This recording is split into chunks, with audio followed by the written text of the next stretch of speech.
Good day, good night mga kuis madam. Another memories na naman. So ito nga pala yung part 2 ng event ng Huawei. So hindi kasi tayo nakapag-edit agad kasi medyo busy tayo sa trabaho, tapos medyo marami tayong ganap sa buhay at gala ng gala. Yun eh. At yun na nga, so binaybay na ulit natin itong McKinley papunta ng BGC. So ayun na yung BGC, dadaanan lang natin yan. Pasok tayo sa loob. Napakagaan talaga ng daanan dito, kaya gustong gusto ko lagi dumadaan dito, lalo na minsan kapag pauwi. Minsan dito ako dumadaan, kaso nga lang pagdating naman dun sa C5, pangit na ng daanan, lubak.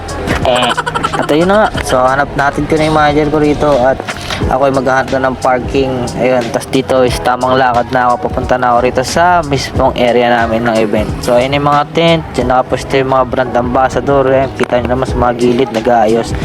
At dito na kami nakaposto sa kabila.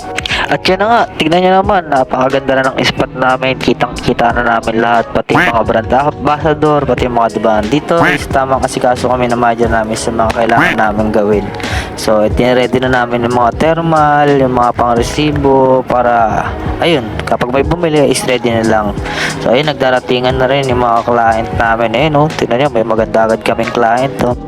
Tapos ayan, may mga dito nagpipicture. Ayan, kala ko nga, di ko alam kung sino yan eh. Basta bahala siya sa buhay niya. Tapos ayan, dumating na rin yung isa namin promoter, si Tito Sensi Ma'am, busy. Tapos ito kami, tamang ano lang. Isa pa, dumating na isang bayot. Bonge. Tapos ayan, may mga tatanong din kung saan yung mga at banda rito. Kami pa pagtatanungan, bago lang kami rito. Tapos ayan, may mga vlogger din na pupunta rito. Tapos ayan, may nagpipicture din sa likod. Tapos ayan, sobrang busy na namin dito niyan kasi madami na kayong benta. Tapos ako wala nang magawa, pinunta ko man nandito yung mga nagbabike. Ayan yung mga event. Dito lang nadedetect? Pero ngayon meron ka sa akin ngayon.